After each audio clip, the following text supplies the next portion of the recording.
Yan, amen. Minsan mga palakpakan natin ang Panginoon. Sa gabing ito, pakingitian naman po yung katabi mo.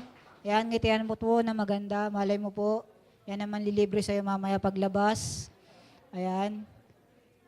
Huwag po kayo magtaka, hindi po kasi Pastor Julius, hindi po siya lumiit. Hindi po siya nag-transform. Hindi po iskandalo ang nangyayari sa amin ni Pastor ngayon. Ayan. So, alam niyo po, some announcement lang po before tayo magpatuloy. Nagpapasalamat po tayo dahil kahapon at nung Friday, natapos po yung successful natin na life retreat. Yan. Meron po ba rito mga nag-life retreat? Yan. First time po natin na ginawa, mga kapatid, na pinag-iwalay po natin yung mga tupa, yung mga lalaki, tsaka yung mga babae. Yan, nung March 25 po, yung mga babae po rito na nag-life retreat, andyan po ba? Yan, palakpakan po natin sila. Yan, women's life retreat po nung 25 and then nung March 26 naman po, na men naman po. Yan, yung nag-life retreat po. Meron po ba dyan mga kapatid na nag-life retreat? Palakpakan po natin sila. So, napakamatagumpay po nung gawain natin na yun. I think yung mga babae po ay 61 po sila. Yan. Di ba? Napakarami po. At yung mga lalaki naman po ay 64. Yan. So, isa lamang po ang ibig sabihin po nun. Mas magaling si Lord. Yan. Yeah. Magaling po si Lord kasi napakadahil. Isipin niyo po kung pinagsama natin ito, malamang hindi na po tayo magkasya rito. So, dahil nga po dyan, so patuloy din po nating ipag-pray yung ating lot and building project. By the way, ito pong renovation po ng CR ng mga babae. Patuloy po nating pinapaganda po yan. I think nilagyan na po ng slide papunta sa Inidoro. Ayan, pinapaganda po yan mga kapatid.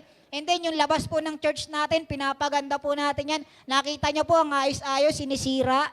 Diba? Kasi po gusto natin maging maganda mga kapatid. By the way, ayusin po natin yan. Kasi yung marami po sa atin dito, mga yumayaman na eh. Tingnan mo yung katabi mo. Diba? Yung mayaman na yan, pinagpapala na. Ang dami na sa atin dito, nahihirapan ng pumarada. Diba? Yung Kia Rio ni Pastor. Diba? Yung yung Kia Picanto ni Pastor Edward. Diba? Next month darating na rin po yung sasakyan ko, yung Kia Pangkanto naman. Ayan. So pag-prayo natin na maayos tong lot and building project natin, di na po kasi tayo kasya rito. Baka magdagdag na naman tayo ng another service. Diba? Yung, kahapon po yata, talagang sobrang skip kami rito. Ako lang po yata yung nagkakasya kasi maliit ako eh. Pero yung mga kasama ko, nahirapan na ho sila. So, pag-pray ho natin, amen po ba? And then lastly po, bukas po, resume na po tayo ng School of Disciples.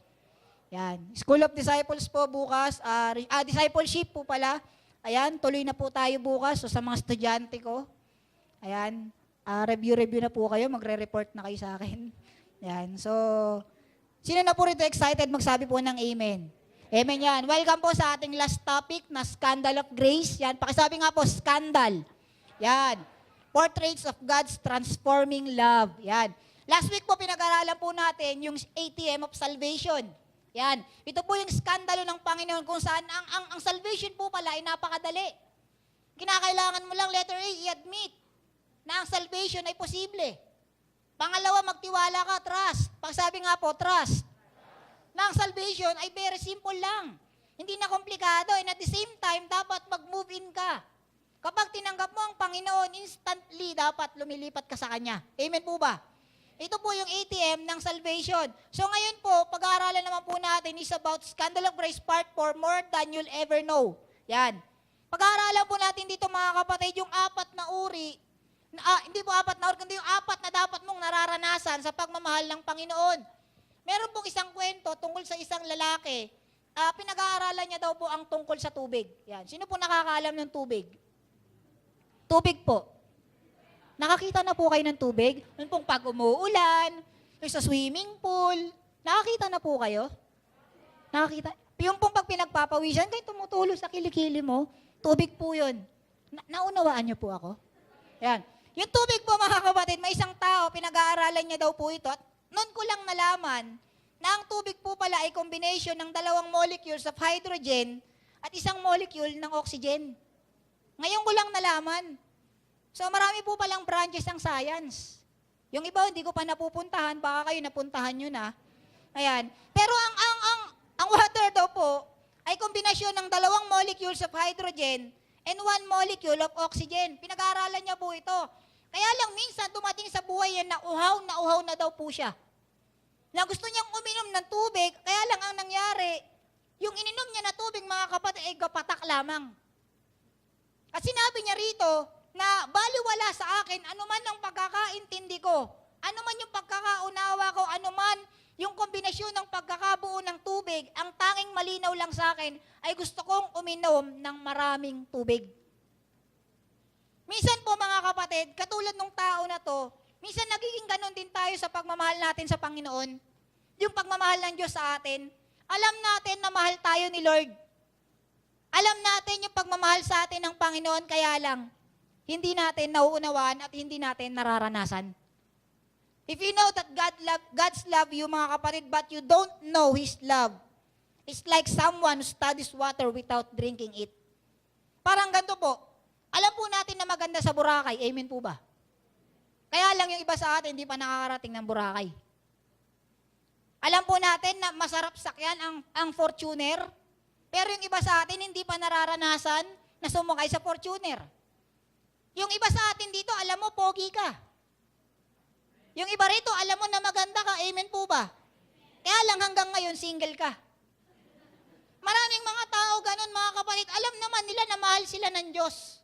Kaya lang, hindi nila nararanasan yung pagmamahal ng Diyos na meron sa kanila. So sa gabing ito po, mga kapatid, hindi lamang po natin malalaman kung ano yung pagmamahal na meron ng Diyos para sa atin, mararanasan din po natin ito. Amen po ba?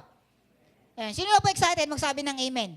Yan. If you have your Bible, mga kapatid, makibukas po kayo sa akin sa Ephesians chapter 3 verses 14 to 21. Babasahin ko po siya sa NIV, mga kapatid. Sinabi po rito, "For this reason, I kneel before the Father, from whom His whole family in heaven and on earth derives its name. I pray that out of His glorious riches, He may strengthen you with power through His Spirit in your being." Verse 17, "So that Christ may dwell in your hearts through faith, and I pray that you, being rooted and established in love, may have power together with all the saints to grasp how wide and long and high and deep is the love of Christ." Verse 19, "And to know this love that surpasses knowledge, that you may be filled to the measure of all the fullness of God." Verse 20, "Now to Him who is able to do immeasurably more than all we ask or imagine, according to His power that is at work within us, to Him be glory in the church and in Christ Jesus throughout all generations, forever and ever. Amen." Marami po ba palakpakan natin ang salita ng Panginoon? Alam niyo po, mga kapatid, sa passage po na to, sinasabi po ni Apostle Paul na ang pagmamahal daw po ni Jesus is more than we ever know. Higit pa raw po ito sa pagkakaunawa natin. And to know this love that surpasses knowledge. And to know this love that surpasses knowledge. Bakit po ba sinasabi ni Apostle Paul dito, mga kapatid, tungkol sa pagkakaunawa natin sa pag-ibig ng Panginoong Hesus? Simple lamang naman po yan kasi, mga kapatid. Yung malaman natin na mahal tayo ng Panginoon, okay na po yan. Amen po ba? Okay po yun na malaman natin na mahal ka ni Lord, or okay na siguro. Kaya lang, ang gustong i-point po rito ni Apostle Paul, mga kapatid, hindi pa talaga natin nauunawa ang maigi yung pagmamahal ng Diyos. Hindi pa po natin nauunawa ang mabuti. Kaya nga niya isinulat itong passage ito, mga kapatid, kasi alam natin, pero hindi pa natin nakukuha. We know it, but we don't get it. Nauunawaan niyo po yung sinasabi ko, mga kapatid? Parang sama ng tingin niyo sa akin eh. Ayan. Naunawaan niyo po ako? Yan. Now, kapatid, tanungin ko po kayo, do you know God's love? Do you know God's love, or do you only know that God loves you? Alam mo ba yung pag-ibig sa'yo ng Panginoon, o alam mo lang na mahal ka ng Diyos? Minsan alam mo lang kasi na mahal ka ni Lord, pero hindi mo naman nararanasan na mahal ka ng Panginoon. Hindi mo talaga nakukuha. Sa verse 19 po, mga kapatid, dito sa version natin, nananalangin ng Apostle Paul na dapat maintindihan natin at maranasan natin yung pag-ibig ni Kristo para sa atin. Kaya lang po, gusto ko maunawaan nyo rito yung word na understand. Pakisabi nga po, understand. Yan. na ginamit po rito doesn't mean to gain a mental concept. Hindi lang magkaroon ng mental concept dito yung word na understand. Ang gusto niya po rito ipakita sa atin ay mag-grasp natin, makuha natin yung ibig sabihin ng pagmamahal ng Panginoon sa atin, mga kapatid. Nung minention po rito yung word na breadth, length, depth, tsaka height, hindi niya po sinasabi rito yung 4 na uri ng pagmamahal. Ang sinasabi po rito yung fullness or lawak ng pagmamahal ng Panginoon. Now, sino na po ready ritong maranasan ng pagmamahal ng Panginoon? Magsabi uli ng amen. Amen. Number 1 po, mga kapatid. In verse 17, sinabi po rito. Sige nga, anak. Yan. In verse 17, sinabi rito, and I pray that you, being rooted and established in love, may have power together with all the saints to grasp how wide and long and high and deep is the love of Christ. Una po, mga kapatid, gusto ko pong malaman ninyo that God's love is so wide. Yan. Pakisabi nga po, wide. Yan. God's love is so wide that wide enough to embrace the world. Kaya nga po in John 3:16, sinabi po ron, for God so loved the world that He gave His only begotten Son, that whoever believe in Him shall not perish, but have an everlasting life. Ang pag-ibig po ng Panginoon, mga kapatid, napakalawak. Hindi lamang po pang kanto, hindi lamang po dyan sa tabi-tabi, hindi lamang po pang Quezon City. Ang pag-ibig po ng Panginoon, mga kapatid, napakalawak. The weight of God's love may be the most obvious thing that distinguishes His love from human love. Sometimes, mga kapatid, aminin naman natin sa hindi, may mga mahal tayo na tao na pinipili lang natin. In fact, yung katabi mo ngayon, pinili mo lang yan. O pwede ka namang umupo sa harapan kanina. Di ba? Pero nag-decide ka na umupo sa likuran. O pwede naman yung katabi mo ngayon, hindi mo naman dapat katabihan, may tatabihan ka dapat. Kaya lang, ay ayoko niyan. Hindi ko type yan. Dito ako sa kabila. Ganon tayo, mga kapatid eh. Di ba? May pinipili tayo. Dinidistinguish natin lagi. Magkaiba kasi yung pag-ibig ng Diyos sa pag-ibig na meron tayo. Kung tayo pinipili natin yung pagmamahal natin sa tao, ang Panginoon po hindi. Hindi po siya namimili. Ulitin ko po, we love certain people but not others. We love certain people but not others, mga kapatid. May iba't ibang uri tayo ng tao, iba't ibang nilalang sa mundo na mahal tayo. Pero hindi lahat po kaya nating mahalin. Tanggapin po natin yan. Pero ang Diyos, gusto ko pong maunawaan nyo. Pangit ka man, maganda ka man, ano man yung nangyari sa buhay mo, bigo ka man, may ipin ka man o wala, mahal ka ng Diyos. Sabi mo sa sarili mo, mahal ako ni Lord. Love po tayo ng Panginoon. God loves everybody, kahit sugarol ka man, lasinggero, preso ka man, ano man yung naranasan mo sa buhay, ulitin ko po, mahal ka ng Panginoon. This moment, kapatid, isipin nyo, sino yung tao na pinakaayaw nyo? Yan. Isipin nyo po, yung tao na ayaw nyo, yung inis na inis kayo.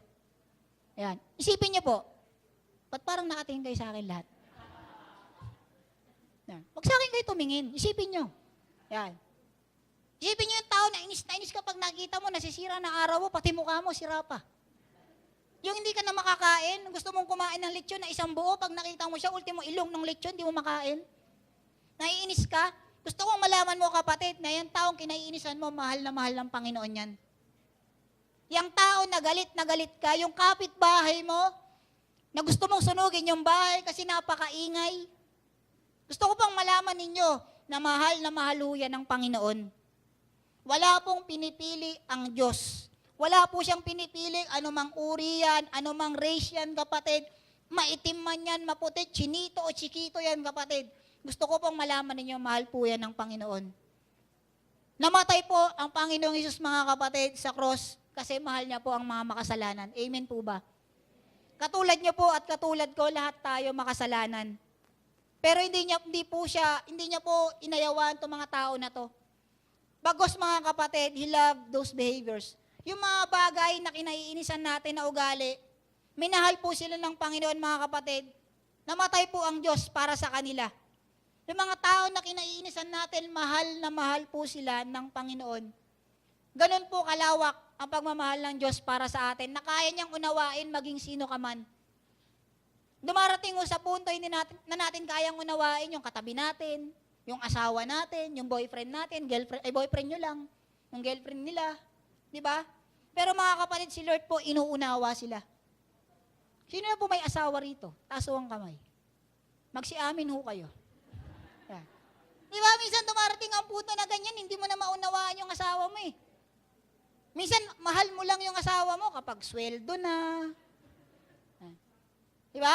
Nararanasan natin yun, mahal mo yung asawa mo nung 18 years old pa lang siya, 20 years old, gwapo-gwapo, di ba, macho, sexy yung katawan, Coca-Cola body.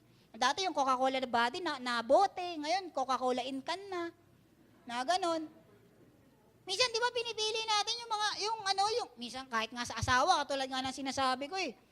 Dati, nung nakikita mo nga ang ganda-ganda mo, pero nung paggising, ang daming muta, may laway. Tinatanggihan mo na, ayaw mo na eh. Hindi ko kinikwento yung asawa ko rito ha. Wala naman dyan, di ba? Wala. Wag ko kayo, ay naka-record pala. Mahal na mahal ko yung asawa ko na yan. Napakaganda niyan. Napaka-sexy. Nak, delete nyo yung una ha. Yan. Pero ang punto ko rito mga kapatid, si Lord, kahit ano man ang itsura mo, masagwa ka man sa paningin ng katabi mo, pero sa paningin ni Lord, maganda ka at gwapo. Mamamatay ang Diyos para sa'yo. Namatay na pala, pero muling nabuhay. Yan. Kapatid, napako po ang Panginoon sa krus. Nasaan na yung krus? Yan. Napako po ang Panginoon, mga kapatid, sa krus. Nasanay ako may krus dito. Yan. Napako po ang Panginoon, mga kapatid, sa krus kasi mahal niya po tayo. Ulitin ko po, maging sino ka man, mahal na mahal ka ni Lord. Sabi ron, I pray that you being rooted and established in love may have power together with all the saints to grasp how wide the love of the Lord. Nawa po maunawaan natin gaano kalawak ang pagmamahal sa atin ng Panginoon. Ano man yung naging kasalanan mo, kapatid, ano man yung naging pagkakamali mo sa buhay, gusto ko pong malaman ninyo na mahal ka ng Diyos. Amen po ba? Meron po akong isang libro na binabasa, yung Exploring the Love of God, yan. The Depths of God's Love ni Charles Stanley. Sinabi niya po ron, a person who genuinely loves another person unconditionally wants the best for that person at all times. Ang Panginoong Diyos po, ganyan po sa atin, mga kapatid. Ayaw niya na maranasan natin yung hindi maganda. Dahil sa pagmamahal ng Diyos sa atin, mga kapatid, gusto niya maranasan mo yung maganda para sa buhay mo. Ganun no kalawak ang pagmamahal ng Diyos sa atin. Kaya nga, mula ro sa kasalanan, mula ro sa putikan na pinagkalubugan natin, inahon po tayo ng Panginoon. Nilinis niya po tayo. Amen po ba? Amen. Una po mga kapatid, God's love is so wide. Pangalawa po, in verse 17 and 18, sinabi ron, and I pray that you, being rooted and established in love, may have power together with all the saints to grasp how wide and long, pakisabi nga po, long and high and deep is the love of Christ. Una po, God's love is so wide. Pangalawa naman po, God's love is so long. Pakiulit nga po, pakisabi natin, long. Yan. Gusto ko pong maunawaan ninyo na ang pag-ibig sa atin ng Diyos ay napakahaba. It is long enough to last forever. Maraming mga tao, mga kapatid, kaya tayong mahalin. 3 days lang. Hindi unlimited. Nag-expired. Pero ang Diyos po ang pagmamahal para sa atin, hindi nawawala. Eternal. Hindi po nawawala or hindi natatapos ang pagmamahal ng Panginoon. In 1 Corinthians 13:8, sinabi ron, love never fails. God's love for us never fails. Hindi po natatapos. Hindi po nag-fade, mga kapatid. Sinabi po ni Charles Spurgeon, it is so long that your old age cannot wear it out. So long your continual tribulation cannot exhaust it. Your successive temptations shall not drain in dry. Like eternity itself, it knows no bounds. Ganun no, kahaba ang pagmamahal ng Panginoon sa atin. Tumanda ka man, kapatid, maging ugot-ugot ka man, maging maputi man ang buhok mo, gusto kong malaman mo, hindi nagmamaliw ang pagmamahal ng Diyos sa'yo. Hindi yun nawawala ang pagmamahal ng Diyos para sa atin. Marami yung mga tao na nagmahal sa atin, hindi naman sinasadya nawala or namatay. Tingnan mo yung katabi mo uli. Nawa hindi pa mawala yan. Pero isa lang ang sinisigurado ko, mauuna sila bago tayo. Alam niyo po yun mga kapatid, ang pag-ibig ko ng Panginoon, walang time reference yan. Eternal yan. Hindi natatapos. Yung Diyos na nagmamahal noon hanggang ngayon at sa susunod sa hinaharap mga kapatid, siya pa rin po yan. Alam niyo po, God's love is forever and always. Yung kagapuhan nun ng katabi ninyo, matatapos din yan. Yung kagandahan nun ng katabi nyo, mawawala rin ho yan. Darating yung time, magkakaroon yan, kukunot na ang noo niyan, magkaka-wrinkles, di ba? Ano ba yung wrinkles? Ba't ko sinasabi yun, hindi ko naman alam. Di ba? Puputi yung buhok, magiging ugod-ugod. Balang araw, sabi ko nga, mamamatay yan, pero ang pagmamahal ni Lord, hindi ho yan mamamatay. Mauuna pang mamatay yung tao na yun, bago yung pagmamahal ni Lord, mga kapatid. Ang aldab, matatapos ang forever. Sino rito mga fans ng aldab? Kasi amin kayo. Hanggang ngayon yata, Sharon Gabi pa rin kayo eh. Diba? Ang aldab, di ba sinasabi nila may forever, pero maniwala po kayo sa akin mga kapatid, magbilang kayo ng ilang taon, malalaos din po yan.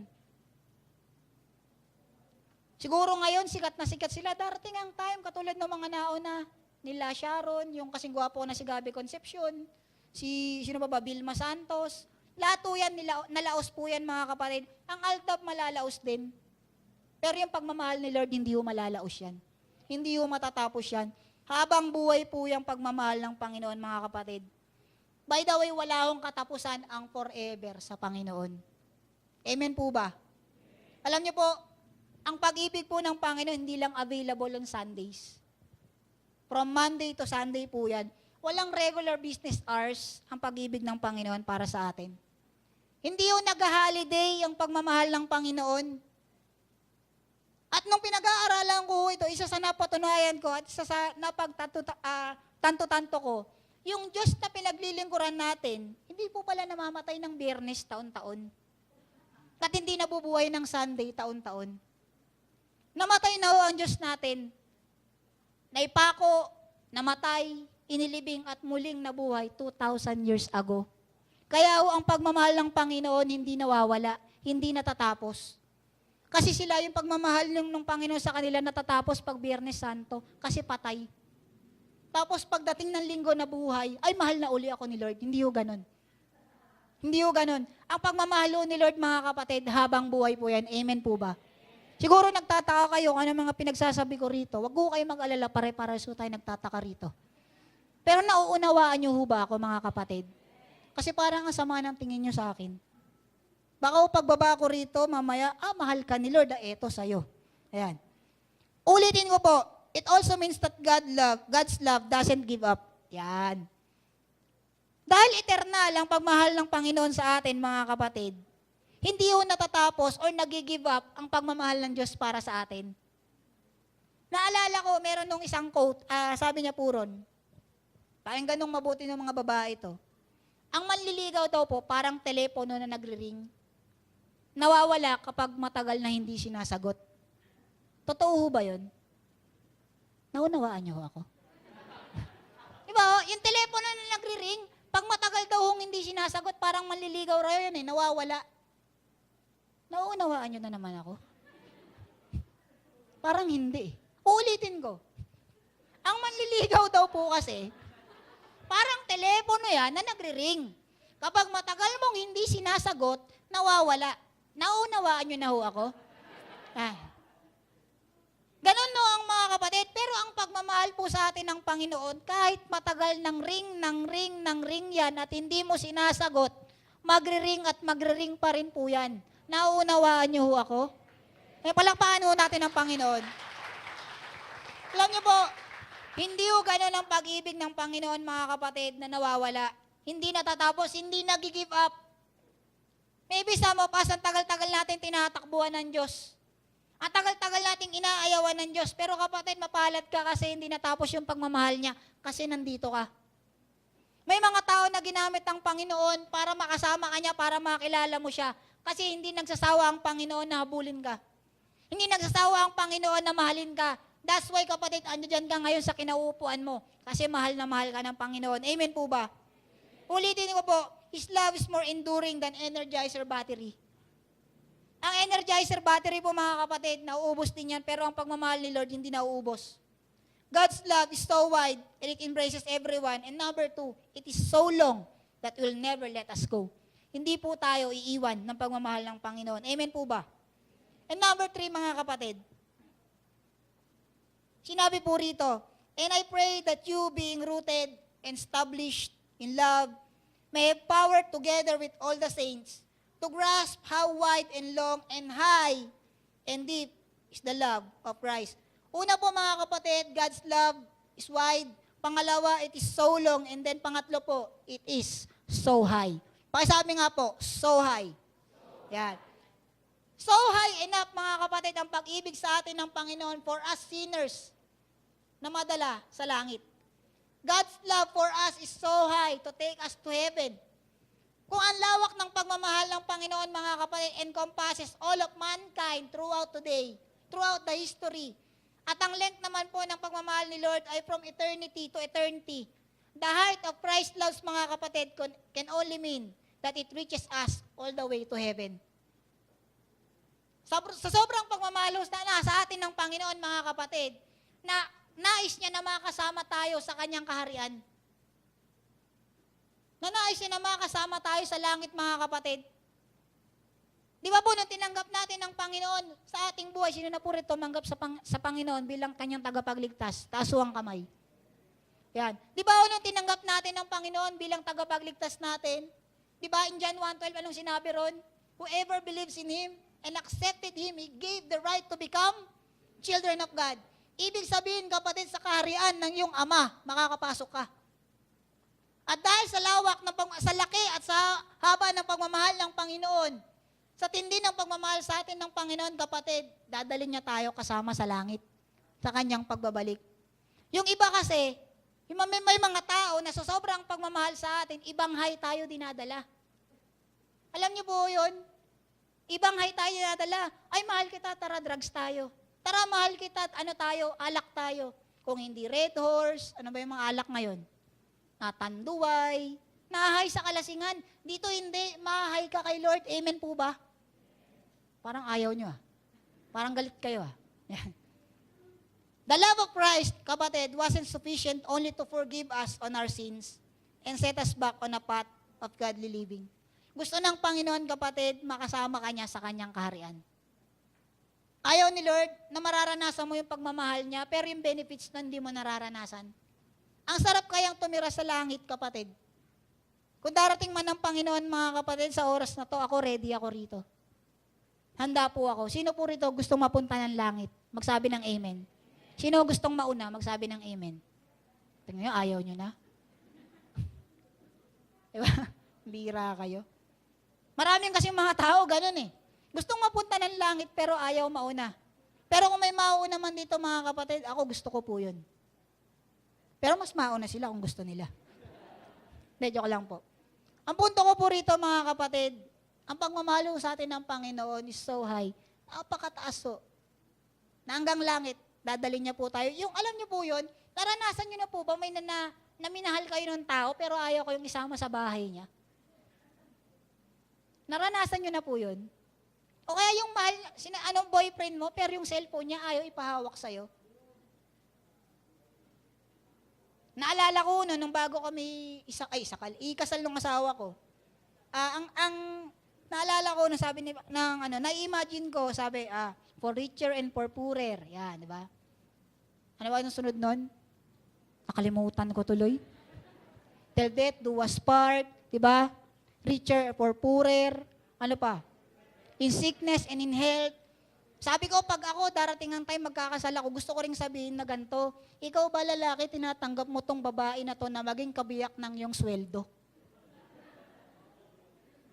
Aminin natin, minsan ganun Mahal natin yung tao, pero minsan, pambihira, yung nararanasan niya na ganda sa buhay niya, ayaw mo ring i-share sa kanya. Minsan, di ba, ewan ko kung naranasan nyo na to. Ako, honestly, confession po, dati, pag nagkakapera ako, Kunwari, 1,000. Ang sinasabi ko sa asawa ko, 500 lang eh. Parang gano'n, yung ayaw kong maranasan niya rin yung naranasan ko na blessing. Pero si Lord do, hindi gano'n. Kung ano yung meron siya sa langit, mga kapatid, gusto rin ni Lord, maranasan mo rin yun.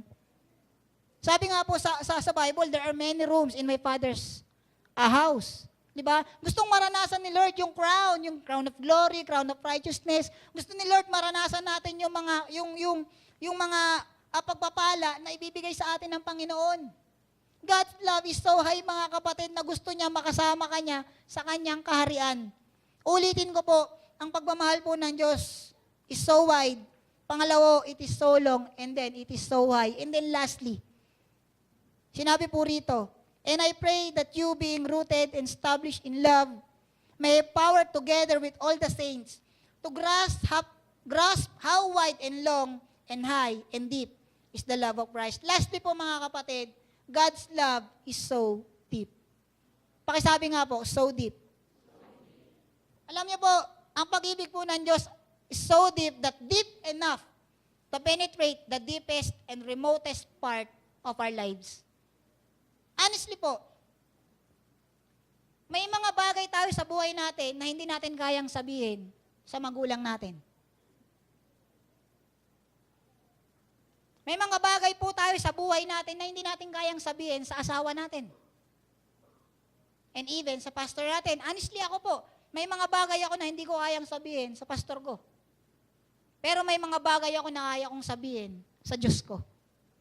Minsan kasi nag-hold back ako, hindi ko masabi dito sa tao kasi natatakot ako na baka i-reject niya ako. Pero gusto kong malaman mo na ang pagmamahal sa'yo ng Diyos, kapatid, napakalalim. Na kahit anumang meron dyan, sa kasuluk-sulukan mo, sa sarili mo, sa puso mo na hindi mo kayang banggitin, alam ng Panginoon yan. At tanggap ka ni Lord. Sabi mo nga sa sarili mo, tanggap ako ni Lord. Alam mo po, ulitin ko that the depth of God's love not only refers to the fact that it is solid and real, but it also reaches to the deepest parts of our being. May mga bagay po, mga kapatid, na meron kayong tinatago deep inside sa kaibuturan ng inyong mga puso na hindi namin alam. Maybe ang katabi yun nakangiti, pero deep inside nasasaktan yan. Maybe deep inside may nararamdaman yan, hindi ko po alam. Maybe deep inside sinasabi niya, sana dalawa yung puso ko. Na hindi mo masabi dyan sa katabi mo. Pero gusto kong malaman ninyo, alam po ng Panginoon yan. The deepest part ng puso mo, the deepest part of yourself, mga kapatid, nauunawaan ka ng Panginoon. There are places po sa buhay natin na hindi natin maisabi sa mga tao, pero ang Diyos po nauunawaan tayo. Gusto pong malaman nyo na ang pag-ibig ko sa atin ng Panginoon ay napakalalim, mga kapatid. God's love is so wide and it embraces everyone, kapatid. It is so long-lasting that it will never let us go. It is of such a high quality that it will never let us down. And it is solid enough to bank your life on and deep enough to meet our deepest needs, mga kapatid. Ganun no, katindi, kalalim ang pagmamahal sa atin ng Diyos. Rooted po yan. Hindi ko basta-basta mabubunot. Hindi ko basta-basta mawawala. Hindi ko basta-basta yan mabubuwag, mga kapatid. It is so deep. Amen po ba? Parang gutom na po kayo. Parang malungkot po kayo. Uulitin ko po, mga kapatid, God's love for us is so deep. Dito po ako magtatapos, mga kapatid. Sinabi po rito, God's love is so wide enough to embrace the world. God's love is so long enough to last forever. God's love is so high enough to take the sinners to heaven. And God's love is so deep enough to penetrate the deepest part of our lives. Kapatid, nais ng Panginoon na hindi mo lang maunawaan yung pagmamahal ng Diyos para sa'yo. Gusto niya rin po maranasan mo. Gusto rin ng Panginoon, mga kapatid, na maranasan mo yung pag-ibig na meron sa'yo ang Diyos. Amen po ba? Maaari po ba sa gabing ito, tumayo po tayong lahat?